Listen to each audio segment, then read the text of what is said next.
Change of leadership sa ilalim ng transition period ng BARM, normal lamang ayon naman sa UPAPRO Secretary na si Secretary Galvez. Detalye ng balita mula kay Jun Di Makuta, Karis 19. Assalamualaikum, Brother Jun. Alaikum assalam, Kuyang Angel. Kaugnay sa mga alingas-ngas na kumakalat sa social media na umano'y may kaguluhang mangyayari sa pagpalit ng liderato ng BARM, pinabulaanan ng Malacanang sa pamamagitan ng pahayag mula kay Press Officer Undersecretary Attorney Claire Castro ang umano'y mga walang basehang balita na ito mula sa iilan lamang.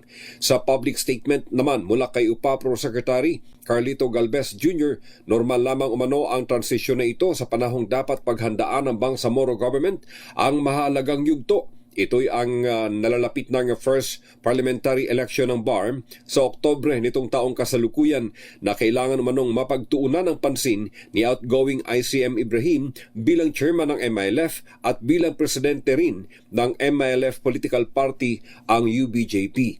Ayon pa rin kay Galvez, ang pag-appoint ng Pangulong Marcos Jr. kay Abdul Rauf Makakwa bilang bagong BARM Interim Chief Minister ay higit umanong magpapatibay sa pundasyon ng pamumunong unang itinatag ni outgoing ICM Ahod Alhaji Murad Ibrahim, kung saan nailatag ang malawakang transformasyon ng BARM region.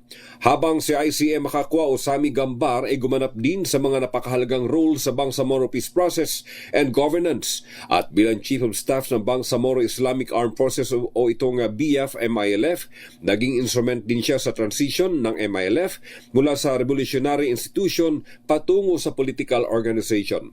Sinisiguro rin ni BARM spokesperson Kabsek Asnin Pindatun na buo ang liderato ng BARM, buo ang MILF at magpapatuloy ang delivery of services and programs ng Bangsamoro government sa ilalim ng pamunuan ng bagong appointed Interim Chief Minister Abdul Rauf Makakwa.